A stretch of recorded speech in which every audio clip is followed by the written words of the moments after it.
Bos días, galegos. Aquí, sempre en Galicia. Audición radial ao servizo do arte e da cultura do povo galego que dende o 3 de setembro de 1950 é transmitida todos os domingos. Que tal, amigos? Moi bons días. Bueno, ca voz enlatada de don Manuel Meilán damos comenzo ao noso programa de hoxe, domingo 7 de decembro. Acompáñame Francis Queijo. Que tal, Francis? Moi bons días. Moi bons días. Temos un tempo nublado, pero bo tempo, 21 grados de temperatura. Que pasa en Santiago de Compostela? Pois en Santiago de Compostela está nublado e teñen 12 grados, menos que nós. Pero bueno, empezamos sempre en Galicia.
Ao caer a tardiña, tanto en romerías, festeixos ou actos solemnes, un murmullo elevas aos ceus co soar da canzón dos pinos, o himno de Galicia, con versos de Eduardo Pondal e música de Pascual Veiga.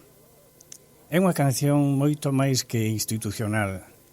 É un eco do bosco, unha voz colectiva que invoca o fogar de Breogán, un mito celta convertido en patria. Sin embargo, e según os expertos, filólogos e outros, arrastra algunha grieta, algunha palabra torcida, erratas como os siglos que agora un movemento ciudadán xunto a unha comisión parlamentaria estudia e pretende corrixir. Atendendo á historia, o himno galego foi interpretado por primeira vez en decembro de 1907 no Gran Teatro de La Habana, onde a emigración quixo poñerlle música á morriña. Este poema de Pondal oficializouse como himno e foi recollido na Lei de Símbolos en 1984. Non se pronuncia nin unha sola vez a palabra Galicia, sustituíndoa polo poético fogar de Breogán. Sin embargo, o que cantamos non é exactamente o que escribiu Pondal, demostrando que contén algunhas erratas, como lle dicía, entre outras, ronco, que debía de ser rouco, ignorantes en vez de ignorantes, féridos por férridos, valeroso chan por valeroso clan. En estos versos cámbiase pobo por chan. O propio Pondal, xa velliño, advertía en 1913 que a próxima edición estaba chea de ratas. O certo é que a Comisión leva a cabo un plan de traballo que incluye informes da Real Academia Galega, o Consello de Cultura e o Instituto Pai Sarmiento. Os máis cautos non negan os erros do himno, pero pensan que, a pesares de ser un acto de reparación histórica, non debera modificarse a lixeira, inda que o mesmo Pondal pedira en vida que se corrixiran as erratas. Pero os signos, irmáns, son símbolos vivos cargados de memoria. Corrixir unha sola sílaba pode parecer simple, sencillo. Sen embargo, é reabrir a relación de Galicia con unha das súas señas de identidade. Vela aquí como ten que quedar, que vai a quedar o himno galego. Do teu verdor cinguido e de benignos astros, con fin dos verdes castros e valeroso clan. Outra modificación.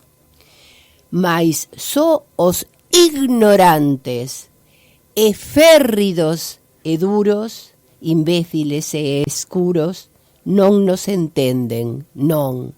E o último, pois onde quer xigante a nosa voz pregoa a redenzón da boa nazón de Breogán. Nos entendemos, amigos, que se decide cambiar o texto de Pondal, o fogar de Breogán resoará afinado e fiel ao seu orixen.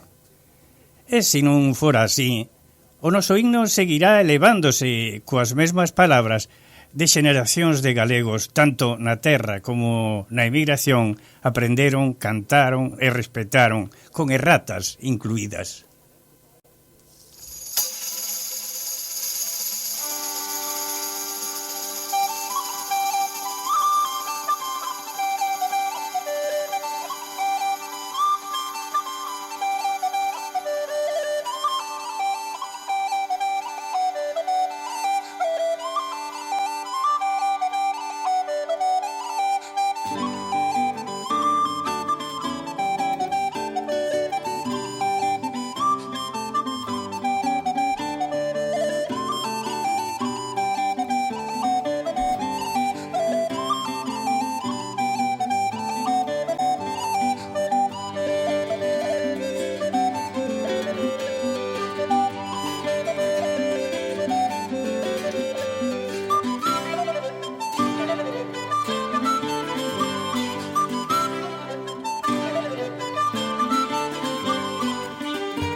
Bergantiños es la ortopedia más completa del Uruguay. Todo tipo de prótesis, férulas y ortesis, miembro superior e inferior. Bergantiños tiene los técnicos más especializados para atenderlos en sus flamantes consultorios. Bergantiños, Chanay Joaquín de Salterain, teléfono 2400-2739. Hola, desde Cucha te queremos invitar a que formes parte de nuestra comunidad en YouTube. Cucha TV es nuestro canal de comunicación que te hará conocer de primera mano todas las novedades de tu compañía amiga. Suscríbete y hacé como miles de uruguayos que ya integran la gran familia de Cucha TV. Cucha, siempre iremos contigo.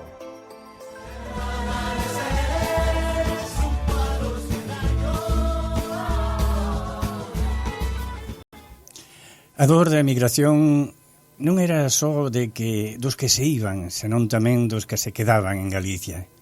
Os fillos dos emigrantes foron sempre vítimas de unha situación económica desesperante en aquela Galicia desangrada pola pobreza e polo minifundio endémico.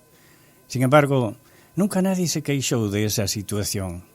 E precisamente foi esa a causa de que se mirara para o outro lado. Galicia era un pobo que nacía coas maletas na man. Amigos, claro, o pasado xa non se pode recuperar, pero debemos ter presente e analizar o problema para que nunca máis se repitan. Iban a facer as Américas porque correrás a voz que ali se facía, aínda que fora con moita fantasía, de que ali era fácil facer diñeiro. Hoxe, emigrar semella un xogo de nenos, se o comparamos con aquel éxodo dos nosos ancestros. Sin embargo, xunto a cada emigrante, viaxaba sempre un sentimento que solamente os galegos conocemos, a morriña. Miren vostedes, San Vicente de Cerponzóns é un pobiño que está, unha aldea que está en Pontevedra, xusto no camiño de Santiago, no camiño portugués de Santiago. A Asociación de Veciños, o Chedeiro, está a montar un documental para conservar a memoria dos seus emigrantes. Vitorino Casal de Rei tiña 5 aniños cando subiu un vapor en Vigo camiño de América. Hoxe está na terra e está con nós aquí en Sempre en Galicia. Vitorino, moi bons días desde Montevideo. Bos días desde a nosa terra. Vitorino, como foron aqueles tempos? Aqueles tempos foron duros, aunque era pequeno, pero miña nai non tuvo outro argumento para facerme subir ao barco que decirme que íbamos de fiesta, que íbamos a escuchar muñeiras, que tanto me gustaba. Dime unha cousa, Vitorino, unha vez en Montevideo, como te adaptaches un neno de 5 anos? Como se adapta na escola, no ambiente, cos outros nenos, cos amigos? Bueno, eso foi difícil tamén porque eu falaba solamente o galego. Entonces o castelán no lo falaba. Entonces, bueno, foi ese primer ano se me hizo difícil. En que traballabades? En que traballaba a familia? Que facía a familia de Vitoriano? Meu pai era albañil, un moi buen albañil, e miña nai tejía pulóveres. Vitoriano, fixeches amigos, casaches aquí, como foi? Contame o porqué de volver á terra despois de tanto tempo. Eu soy un emigrante retornado que volví empujado por la corrupción de meu país, del país donde me acogieron, que es Argentina. Un poquinho antes de lo que se chamou o corralito. Ujú. Entonces, miña muller es de Marín e yo soy de Cerponzóns. E teño 5 fillos varóns e me vine con los 2 mayores. Ese retorno también fue traumático porque también tiene otros condimentos difíciles aquí ya en España y en Galicia. Creo que tampoco Galicia estaba como preparada para los emigrantes retornados, que somos aquellos que emigramos en la década del 50 al Río de la Plata. Vitoriano, que consello lle darías a aquelas familias que queren volver para Galicia, que queren retornar? Hoxe hai uns programas, non, da Xunta de Galicia. Bueno, os programas, sí, es verdad que os programas ya cuando yo retorné no año 2000, 2001, fui ao consulado y había unos folletos donde había unas ayudas para los retornados, para la reunificación familiar, pero lamentablemente no recibí nada. Esa es la realidad. Tampoco en Galicia se estaba del todo bien, porque yo era marinero. Ajá. Yo fui muchos años navegante y aquí la pesca estaba muy mal. Entonces tuve que buscar o traballo na isla de Mallorca. Y ahí estuve 20 años trabajando. A túa situación actual entonces é xubilado, non, Vitoriano? Exactamente. Gracias a esos 20 y pico de años que trabajé, ya dejé o mar para ser operador cinematográfico en Mallorca, y gracias a ese trabajo me pude jubilar aquí, porque sinceramente con la jubilación que me llega del Río de la Plata, aquí me sería muy difícil vivir. Dime unha cousa, Vitoriano, cando chegaches a Galicia, un neno que marcha con 5 anos, pues, posiblemente xa tiña amigos, xa tiña parentes aí, ¿no? Pero como encontrache a terra cando volveches desde Argentina a Galicia? Galicia es maravillosa en todos los aspectos. Yo venía de un país maravilloso como es Sudamérica, como puede ser Uruguay o Argentina, pero aquí Galicia es maravilloso. Para un emigrante retornado, como fuimos os galegos, era muy difícil volver. ¿Por qué? Porque nosotros partimos para hacer las Américas, claro. Y algunos, pocos las hicieron, pero otros, lamentablemente, bueno, claro. Vivimos, trabajamos, tuvimos salud y no nos faltó de nada en un Río de la Plata tan abundante. Y no me quejo, al contrario.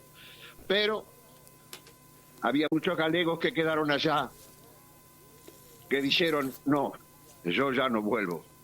Y no vuelvo porque no quero pasar vergüenza. Claro. Había moito diso, verdad? Xente que dice, non vou porque eu non quero ir destruído, non quero ir a Galicia, non quero volver a Galicia. Que me vexan que como estou destrozado, como non cheguei a máis. Hubo moita xente así. E a túa muller como tomou eso de volver a Galicia? No, para mí fue como mi deseo más grande de toda mi vida. Sin querer se fue alimentando, fui haciendo las cosas que me pasaron. Me casé allí con mi ex esposa, que era de Marín, Ajá. y nos conocimos allí sin saber que éramos los dos gallegos.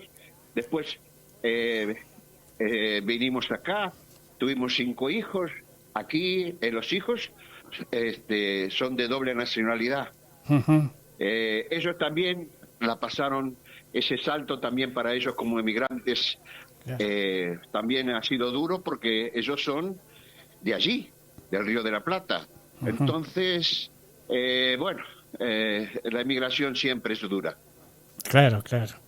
Dime unha cousa, Victoriano, esa asociación de veciños Ocheteiro que intenta facer un documental para conservar a memoria dos emigrantes, que foi? Como se fixo iso?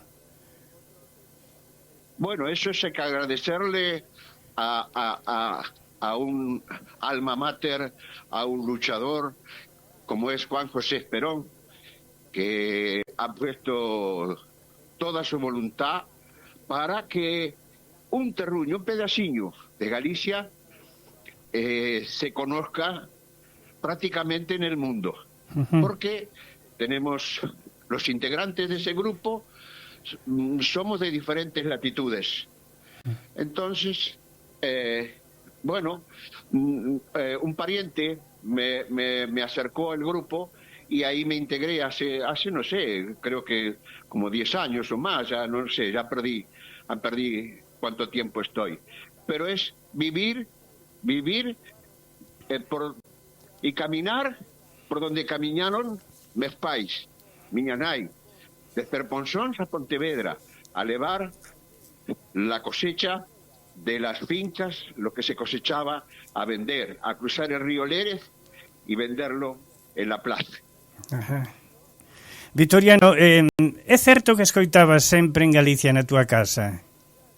Que escoitabas este programa? Bueno, eso es otra historia muy interesante porque mi pai cuando llegamos, mi pai había viajado 5 años antes, realmente yo lo conocí en Argentina. Ajá. Entonces mi pai, cuando ya llegamos, mi nai y yo, una de las primeras cosas que hizo fue comprar una radio de aquellas viejas que venían con unas lámparas que se encendían y había que esperar que se calentaran.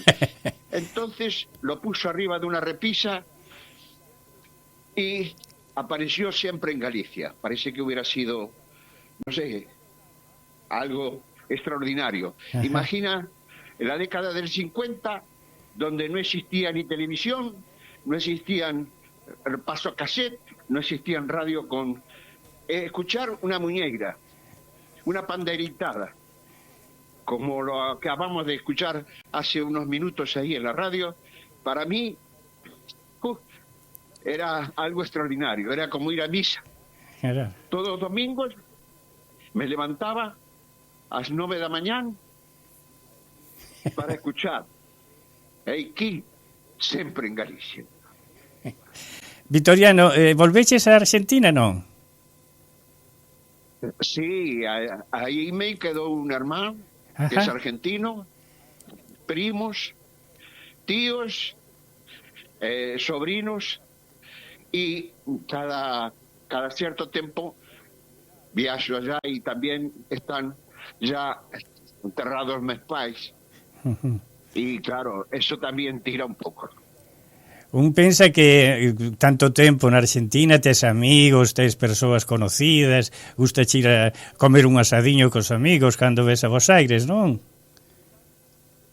Sí, lo primero que hacen mis parientes y amigos cuando baixo do avión es ir a comer un asado, ¿no? Eso es verdad. Argentina y Sudamérica y el Río de la Plata, y es para los galegos con ese clima tan particular, fue para meu pai fue estar en Galicia un poco. ¿Por qué? Porque el clima rioplatense, nosotros fuimos a vivir a una ciudad que se llama Mar del Plata, que tiene un clima parecido a así, ese clima marino, ese clima de mar, sí, sí, como La Coruña, donde esperábamos la tormenta que venían del mar, entonces era el clima ideal para estar como en Galicia. O sea que ti cando viñas aquí xa che tiñan preparado un asado, por eso cando os teus amigos van a Galicia xa lle tes preparado o pulpo, ¿no? Claro, sí, es un poco así, ¿no? Es un poco así, es decir, uno trata de devolver lo típico, lo que yo tengo también uno de mis 5 fillos, tuve 5 fillos varóns, tengo 5 fillos varóns, uno está casado en Argentina y viene de vez en cuando. Uh-huh. Entonces, claro, también hay que preparar, como dices tú, lo típico. Uh-huh. Vitoriano, nunca pensaches que despois de 70 anos ibas a ter contacto con Sempre en Galicia, verdad? Eso es... estoy muy emocionado. Eso es es una maravilla. Y estoy muy agradecido. No, os agradecidos somos nós, Vitoriano, un abraciño moi grande desde Montevideo, desde todo Sudamérica, como ti dices, o Río da Prata, non? Ese río que une dous povos e que tamén une a todas esas beiras que unen a América con Galicia, verdad? Ese mar, ese sabor a yodo, a mar, a nostalgia, a recordo, a morriña, todo eso que levamos dentro os que estamos lonxe da terra. Moitísimas gracias, Vitoriano, por a túa presencia sempre en Galicia, Sí. Si me permites, quisiera decir, agradecer a Sempre en Galicia, que me acompañou durante toda a emigración. E agradecer a Juan José Perón, el presidente de la Asociación de Chedeiro, de Cerponzóns, uh-huh. Y todo lo que podamos hacer por los emigrantes retornados, que se sientan acogidos, porque todavía, si te escuchan falar un poquinho así, medio argentino, medio uruguayo, ya, bueno, viste, es lamentable. Si bien reconocen que muchos parientes los tienen han emigrado, siempre hay un poquillo de discriminación. Y lo he sufrido al principio, lamentablemente. Entonces tratemos tanto desde Uruguay. Bueno, hoxe son outros tempos, Vitoriano. Nuestra patria, nuestra Galicia, recibir con los brazos abiertos y con cariño a todo el que quiere retornar. Bueno, amigos, moitísimas gracias, Vitoriano Casal de Rei, desde Pontevedra, desde aí de Cerponzóns, esa aldeiña tan bonita de Pontevedra, xusto no camiño portugués de Santiago. Moitísimas gracias, un abrazo moi grande desde aquí, desde Montevideo, Un abrazo para ustedes y muchas gracias. Muchas gracias.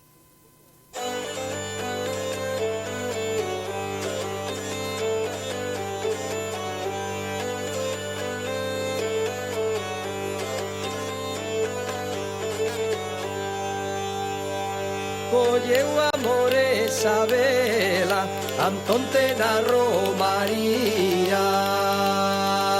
Colleu amore esa vela, Antonte na romaría.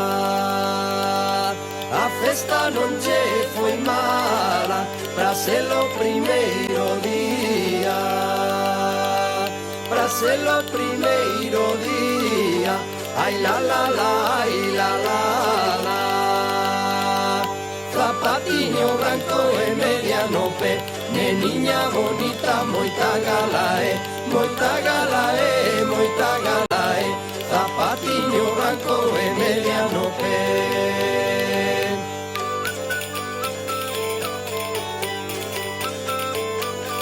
Arrillo Enzo Carballeira, que vamos pa Beira, me cago.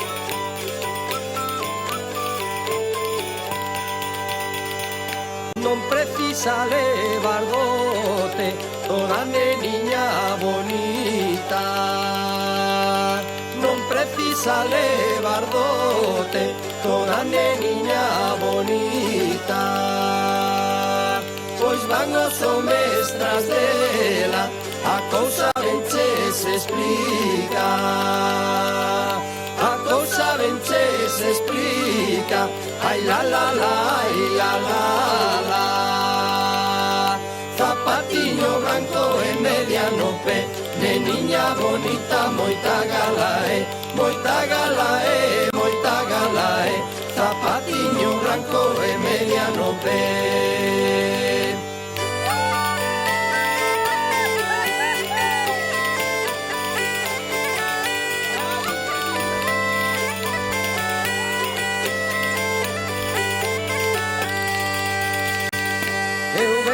Está locuco, el loita copas variase. Eu vin está locuco, el loita copas variase. Así como foi mentira, tamén puido ser verdade. Tamén puido ser verdade. Ai la la la, ai la la. Zapatiño branco e media no pé. Neniña bonita, moita gala é, moita gala é, moita gala é. Zapatiño branco e media no pé. Bueno, vamos cas novas que nos veñen de Galicia.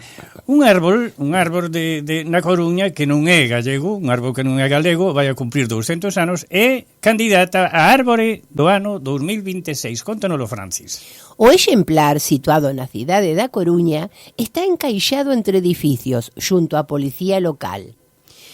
Dende ali teñen unhas vistas privilexiadas, as dunha árbore procedente de Nova Zelandia, de donde é autóctona, con máis de 200 anos. As súas dimensións son notables, con máis de 20 metros de altura e 8 metros de perímetro do tronco. Iso convértea nunha das árbores máis grandes de Galicia e a máis bella de toda a cidade herculina. Estes méritos converteron a Árbore das Bruxas en candidata ao concurso Árbore do ano 2026, que ten por obxectivo poñer en valor o patrimonio natural e os exemplares singulares en España. Esta árbore está incluída no catálogo de árboles enlleiras de Galicia, que destaca as súas singularidades. Trátase de unha especie que pode vivir ata 1000 anos. Despois de moitos xuvicios e de moito ir e vir, Santiago recupera as esculturas do mestre Mateo incautadas polos Franco.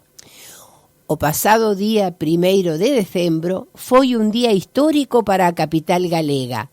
A alcaldesa da cidade, Goretti San Martín, asinou no Pazo de Meirás a acta de entrega das estatuas, tras a sentenza do Supremo que obriga por primeira vez a familia Franco a devolver bens expoliados na ditadura. Poucas horas despois as estatuas chegaban a Compostela, ao Museo do Pobo Galego, que as custodiará inicialmente ás esperas de as presencias do público dende o 11 de decembro ata maio do ano vindeiro. A cidade de Santiago recuperou formalmente a propiedade e custodia das esculturas, que son obra do mestre Mateo. Representan a Abrac e Isaac, poñendo fin a máis de 70 anos de posesión por parte da familia Franco. A recepción, como dixemos, destas dúas estatuas marca o remate dun complexo proceso xudicial e social iniciado no ano 2017 polo Concello de Santiago para reverter o expolio destas pezas que formaban parte da fachada orixinal do Pórtico da Gloria.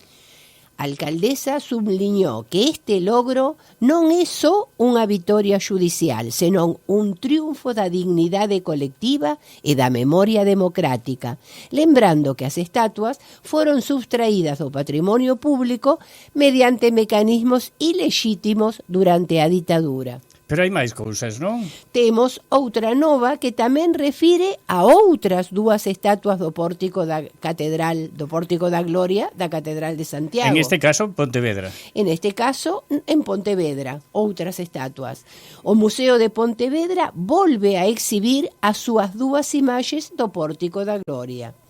A exposición permanente do Museo de Pontevedra incorporou, desde o pasado xoves 5, dúas das pezas máis importantes da súa colección, as estatuas que se identifican cos profetas Enoc e Elías, que foron realizadas polo taller do mestre Mateo para a fachada exterior do Pórtico da Gloria da Catedral de Santiago de Compostela. Estas dúas esculturas están consideradas as máis notables das 7 que se conservan en fachada exterior do Pórtico de Gloria, entre que se atopan as que estaban en posesión da familia Franco no Pazo de Meirás e que acaban de ser devoltas ao Concello de Santiago para exhibirse no Museo do Pobo Galego. No caso das figuras do Museo de Pontevedra, estas incorporáronse á súa colección no ano 1956. Así, estiveron en orixe pegadas ás xambas da fachada exterior do Pórtico da Gloria, aínda que tras as obras que sufriu esta portada no ano 1520, as dúas estatuas pasaron a mans privadas. O Museo de Pontevedra comprou unas en 1956 os condes de Gimonde, converténdose en dúas das pezas máis icónicas da toda a súa colección. Bueno, xa se están por escoller as palabras do ano, non? As mellores palabras do ano. Eu xa votei, ti votaches? Non. Sabes por cal votei eu? Non. A ver, adiviña. Non sei. Foliada. Foliada, está moi ben, pero ademais está aí, non? Claro. Eu se tuvera que votar, votaba por unha palabra que me parece a palabra máis bonita do galego, caramoniña. Ah, é moi bonita. Caramoniña. Pero non está entre as elixidas.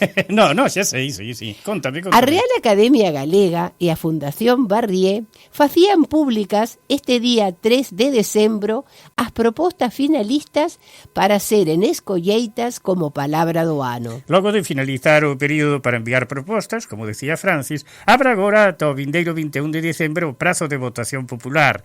Desfeita, foliada, loia, lume, retrinco e xenocidio foron as palabras escolleitas por esta fase final. Segundo apunta a Real Academia Galega, os vocábulos finalistas representan de algún xeito distintos asuntos que marcaron a actualidade nos últimos meses, tanto a nivel local como global, e reflicten a inquedanza social ante a crecente vulneración dos dereitos humanos ou a ameaza dos grandes incendios forestais, mais parte deles tamén lle dan cabida ás necesarias esperanza e alegría. Se vostede quere votar, pode aínda, non? Como ten que facelo? Claro que sí, as votacións están abertas a través do portal das palabras. O único que teñen que facer é entrar na internet e poñer portaldaspalabras.gal e xa aí aparece a pantalliña para poñer a palabra, aparecen as 7 opcións para elixir a que cada un queira. Miren vostedes, casi 7 millóns de turistas visitaron Galicia entre xaneiro e outubro. De acordo aos datos publicados este martes pasado polo Instituto Nacional de Estatística, Galicia recibiu máis de 6.630.000 millóns de visitantes, de visitantes entre os meses de xaneiro e outubro, sumando así 12.350.000 noites nos establecementos turísticos da comunidade nese mismo período. Rexistráronse así incrementos que superan o 2% en ambos os dous indicadores. O gasto medio do turista do segundo semestre de 2025 situouse en 114,69 euros, un 5,8% máis que en 2024. O director de Turismo de Galicia, Xosé Merelles, durante unha gala que presentou a comarca da Barbanza como un exemplo de modelo turístico, destacou, ademais, que estes datos supoñen unha mellora da competitividade e da imaxe da oferta turística de Galicia. Vamos a escoitar un tema que tamén ten unha palabra moi bonita, o afiador.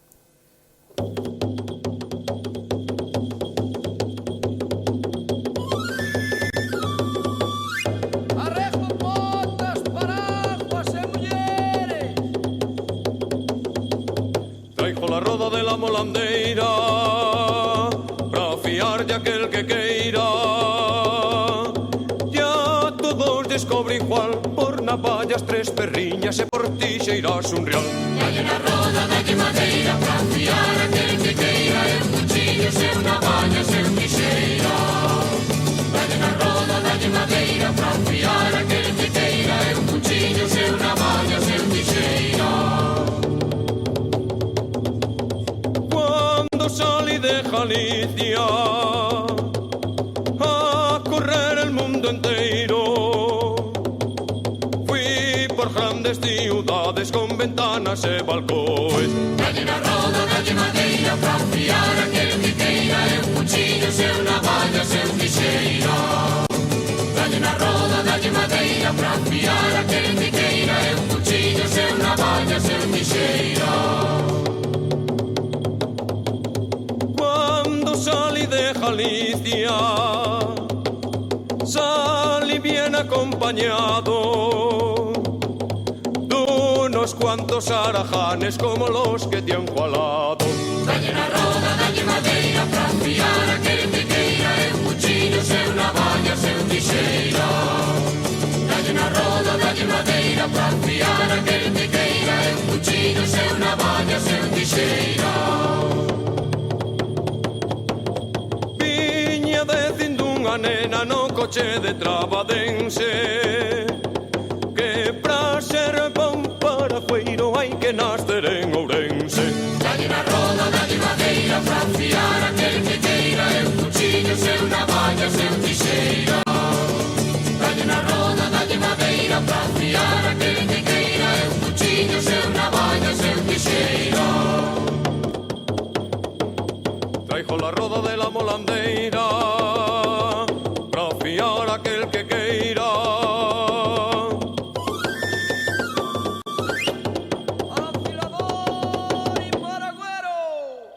Vamos agora a facer un percorrido pola axenda do patronato, pero antes, Francis, gustaríame que me comentaras esa actividade contacontos que se celebrou no patronato. Foi este venres, o pasado venres 5, co espectáculo final do Obradoiro, que tivo por título o espectáculo Historias de amores, desamores e outras xerbas. Ti sabes que a coordinadora do Obradoiro, Susana de León, é moi creativa, ela sempre busca moi bons títulos e moi boas maneiras de acompañar os contos. Esta vez, ti sabes como foi a cousa? Non, Pois que cada un de nós, porque ti sabes que eu integro tamén o Obradoiro, cada un de nós saiu ao escenario cun obxecto representativo do conto que ia contar. A min, como eu tiña un conto que chamábase A árbore de lilas, eu saín con un arboriño pequeniño na man, así, pequeniño, con as folliñas e as flores de lila.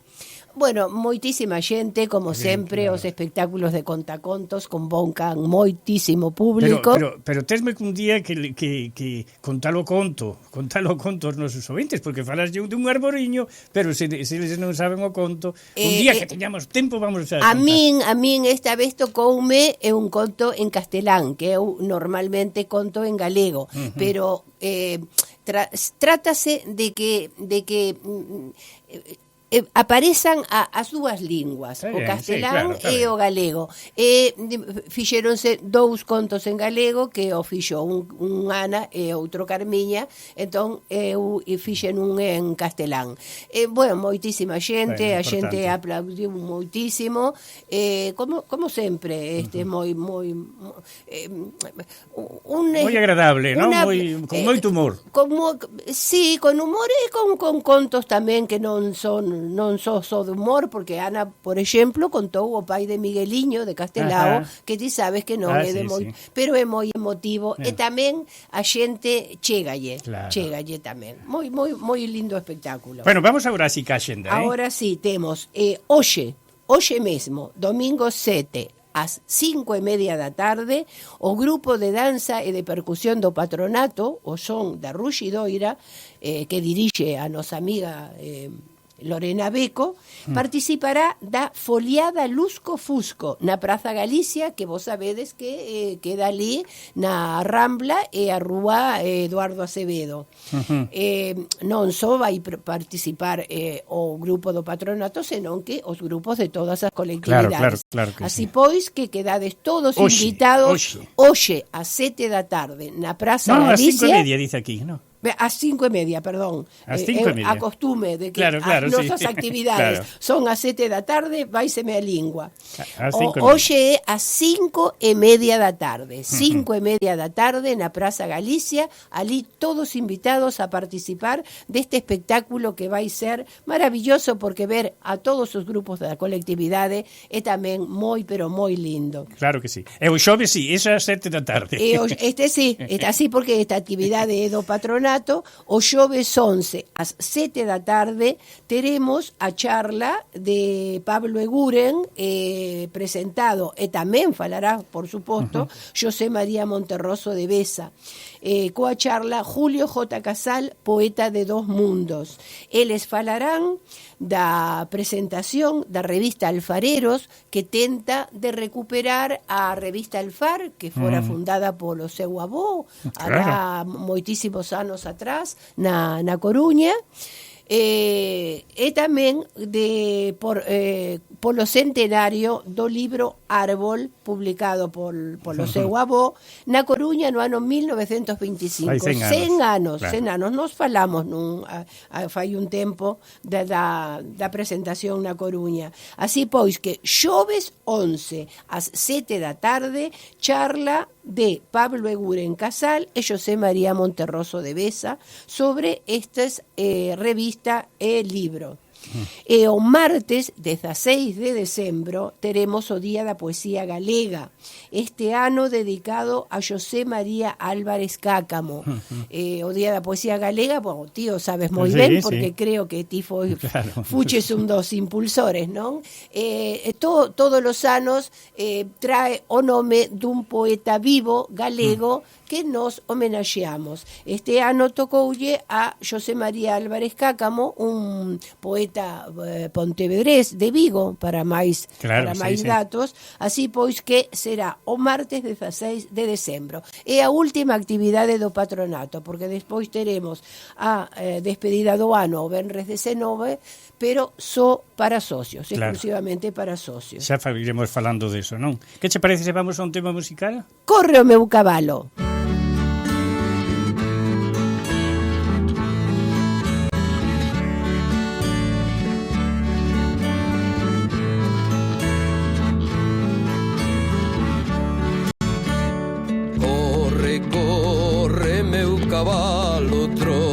Trota fiel luceiro, sube outeiros e montañas, camiña fraga e xesteira baixo o val. Baixo o val vai as camposas, galopa pola ribeira, sube outeiros e montañas, camiña fraga e xesteira.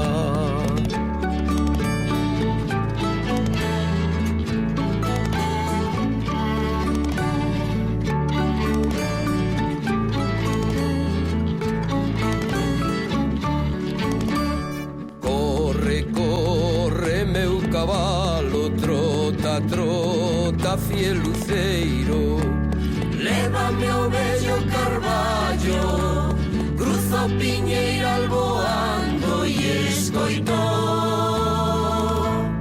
escoito o canto do merlo que o seu niño está coidando. Lévame o vello carballo, cruzo Piñeira alboando.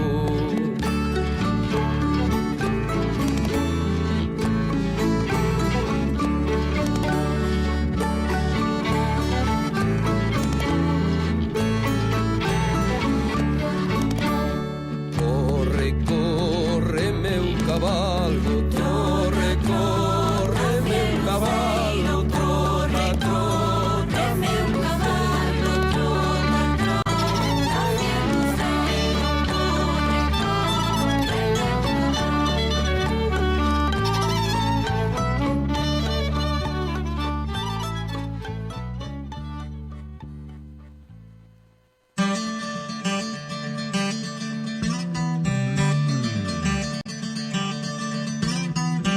Bergantiños es la ortopedia más completa del Uruguay. Todo tipo de prótesis, férulas y ortesis, miembro superior e inferior. Bergantiños tiene los técnicos más especializados para atenderlos en sus flamantes consultorios. Bergantiños, Chanay Joaquín de Salterain, teléfono 2400-2739. Hola, desde Cucha te queremos invitar a que formes parte de nuestra comunidad en YouTube. Cucha TV es nuestro canal de comunicación que te hará conocer de primera mano todas las novedades de tu compañía amiga. Suscríbete y hacé como miles de uruguayos que ya integran la gran familia de Cucha TV. Cucha, siempre iremos contigo.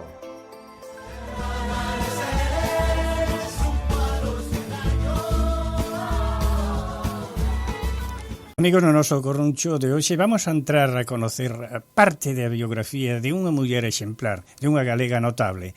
Chamábase Rosaura López Lorenzo, a galega que por 4 anos foi empregada doméstica de John Lennon e de Yoko Ono. Rosaura naceu en 1932, filla dunha parella de panadeiros de Cercedo, na provincia de Pontevedra. No ano 1962, con 30 anos, pon rumbo a Estados Unidos, seguindo os pasos do seu marido argentino, quen xa levaba 3 anos traballando ali. Rosaura chegou a Nueva York sen saber inglés, claro, pero con moitas ganas e ilusionada por estar naquela bela ciudade, o que lle permitiu traballar no lendario edificio Dakota, na casa dos Stanley, unha parella de profesores ingleses. Pouco a pouco, os Stanley fóronse a Inglaterra, motivo polo cal, en 1976, decidiron alugar o piso. Os novos inquilinos eran John Lennon e Yoko Ono. Rosaura pronto gañou a confianza da parella, iniciando unha relación non só profesional, senón afectiva, case familiar, motivo polo que compartiu algún dos momentos máis íntimos e persoais do matrimonio, nun período moi descoñecido de John Lennon, no que se apartou dos escenarios para dedicarse a ser pai e marido. Para ela, Lennon e Yoko non eran estrelas, eran xente normal, cariñosa e caseira. John Lennon adoitaba acudir á cociña mentre Rosaura estaba ali para tocar a guitarra e cantar mentres ela traballaba. E como boa galega, fixo pan caseiro e empanada para eles, a pesar de que eran vegetarianos, claro. Lembra a galega que Lennon dicíalle que aquelo engordaba moito, e tamén referíndose a ela dicíalle: tes no teu corpo como para un mes sin comer. Rosaura consideraba a John unha persoa excelente, gran pai e amigo, que lle desexaba sempre o ben a toda a xente. Amaba saír a pasear co seu fillo e pasaba horas e horas encerrado na súa habitación creando letras e melodías para as súas cancións.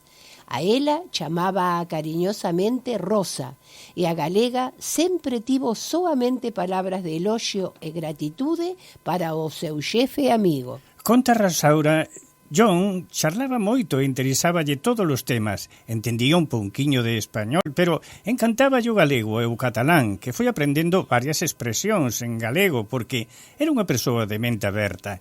Incluso o filólogo Jofre Alcina afirma que chegaron a cantar a dúo en ambos idiomas, unha versión de Imagine, unha das cancións máis populares de todos os tempos. Tal vez o coñecemento do idioma español do ex-Beatle estaba relacionado coas súas intencións non tan coñecidas de percorrer o camiño de Santiago xunto ao seu gran amigo, o pintor Salvador Dalí. Unha idea que xurdiu a mediados da década de 1970, cando ambos se propuxeron percorrer o camiño inglés desde Ferrol. O plan consistía en reunir miles de hippies e camiñar ata Santiago con Lennon ao fronte da peregrinación, mentres Dalí buscaba inspiración para as súas novas pinturas. Miren vostedes, o edificio Dakota, onde vivían os Lennon, fronte ao Central Park, ten fama de maldito e sempre estivo rodeado de lendas urbanas. Desde os tempos coloniais, o terreo era utilizado para reunións de adoradores do demo. A principios do século XX, aloxouse alí Aleister Crowley, alcumado o home máis perverso do mundo, un soado bruxo que desenvolvía no edificio rituais de maxia negra. Logo viviu tamén ali Boris Karloff, o actor da película Frankenstein, que tamén participaba en sesións de espiritismo e feiticería. Gerald Bosó Garner, escritor e ocultista, aloxouse tamén ali, por menos nun lugar, nas súas visitas a Nova York. E máis tarde rodouse no edificio a película de terror O bebé de Rosmarie, con feitos moi extraños durante a filmación e actores ao bordo do ataque de nervios pola suposta visión de fantasmas. O peor de todo ocorreu en 1969, cando varias seitas satánicas ameazaron a Roman Polanski, o director da película, por utilizar eses espazos que eran considerados íconos da cultura diabólica. En vinganza pola filmación no edificio, un grupo de fanáticos de Satanás dunha seita dirixida por Charles Manson ingresou na casa de Polanski en Hollywood e golpearon, torturaron, apuñalaron a 5 personas causándolle a morte, entre elas a súa esposa, a actriz e modelo Sharon Tate, embarazada de 8 meses e medio. Pero a cronoloxía de fatalidades no edificio Dakota non terminou aí, xa que naquel fatídico 8 de decembro de 1980, na porta dese edificio foi asasinado de 4 balazos por detrás John Lennon, o integrante máis icónico dos Beatles. Mark David Chapman saiu ese día da súa habitación do Hotel Sheraton e pasouse a maior parte do día na entrada do edificio Dakota. A 5 da tarde, John e Yoko saíron para unha sesión de grabación, momento que Chapman aproveitou para dar a man a Lennon e pedirlle que lle asinase unha copia do seu novo disco, Double Fantasy. Ás 11 da noite, cando os artistas regresaron ao Dakota e pasaron a beira de Chapman, este fixo 6 disparos contra John. 4 daquelas balas impactaron no seu corpo, polo que faleceu case ao instante. Pasaron os anos a fins do ano 90, tras a morte do seu marido, varias persoas animaron a Rosaura para que escribise un libro coas vivencias no edificio Dakota. Tempo despois, grazas a un xornalista que era correspondente en Nova York, a asistenta do ex-Beatle escribiu un libro que titulou Na casa de John Lennon, onde relata a súa vida xunto á parella. Nel mostra unha visión íntima e cotiá da vida do ex-Beatle. Rosaura mantivo sempre unha moi boa relación con Yoko Ono, que lle deu o seu visto bo e animouna a publicar a obra. No ano 2005, Rosaura, feliz, presentou o seu libro na Televisión de Galicia e no Círculo de Belas Artes de Madrid. Cando iba a presentalo na Feira do Libro de Barcelona, enfermouse e volveu a Pontevedra, onde falecería días despois. A súbita morte da autora, pouco despois, nese mesmo ano, impediu que continuase presentando o libro en España. E tamén tiña arranxada a presentación en Nova York, nun mediático evento no que tamén estaría a familia de John Lennon e de Yoko Ono para apoiala, pero non puido ser. Amigos, esta é a bonita historia de Rosaura López Lorenzo, a asistente galega de John Lennon.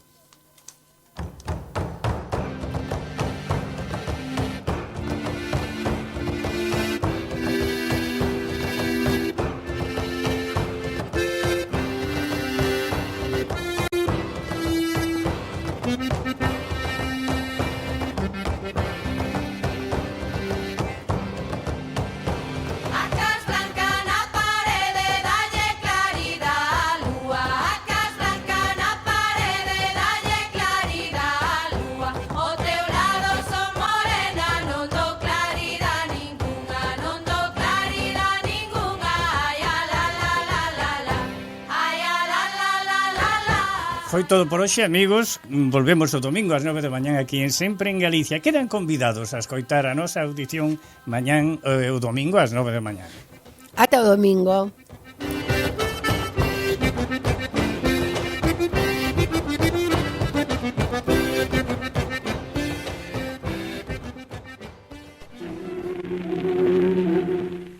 Sempre en Galicia, fina a súa audición de hoxe e voltará o domingo ás 9 da mañán para traervos verbas e cantigas. Saúde e terra.